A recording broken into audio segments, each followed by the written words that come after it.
Great.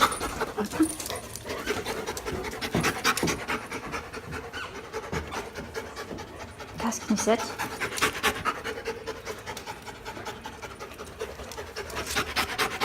Gus, can you sit? Good boy. Great.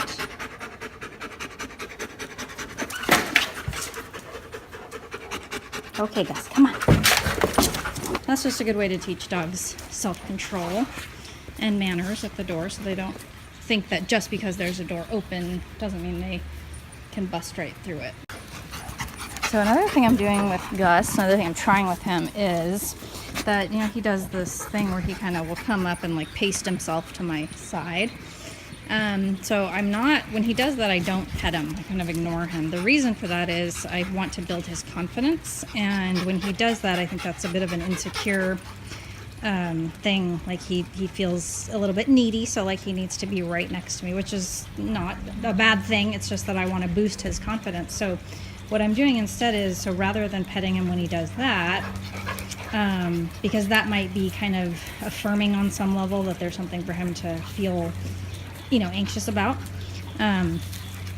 Anything you can turn into a different type of conversation, in other words, where you sort of ask the dog to do something for you and they do it for you, and then they're rewarded for it with attention or treats or whatever else it may be, that helps build their confidence. So what I'm doing is I'm just asking him to touch my hand.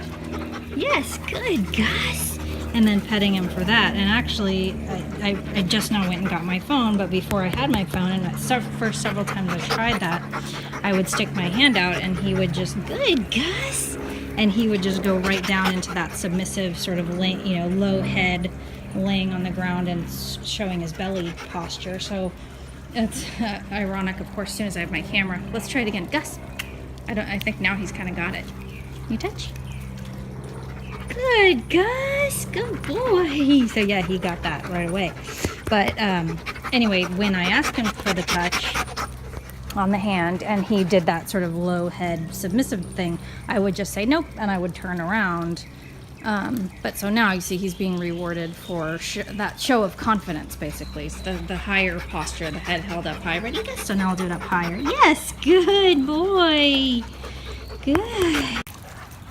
Also, when we're doing these sessions, the play sessions with the other dogs, I try to, work with Gus a little bit on commands and stuff like that, but then back off and just encourage him to play with the other dogs. And basically the only way for me to encourage that, besides, talking and getting excited and trying to get him excited, is to kind of ignore when he wants to sort of glom onto me. Because again, the whole purpose of this is to get him socialized and get him comfortable with, playing with other dogs, or just basically being away from the person in the room, only because that will help build his confidence. Go play, Gus. Go play. Go play. Go play. Atta boy.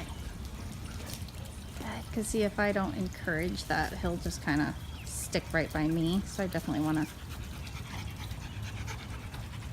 remove what it is about him being super close to me that's rewarding, which is if I were to be petting him or whatever. I want to remove that, and I want to make playing with the other dogs more exciting and enticing for him. But of course now they're all just kind of sniffing and eating leaves.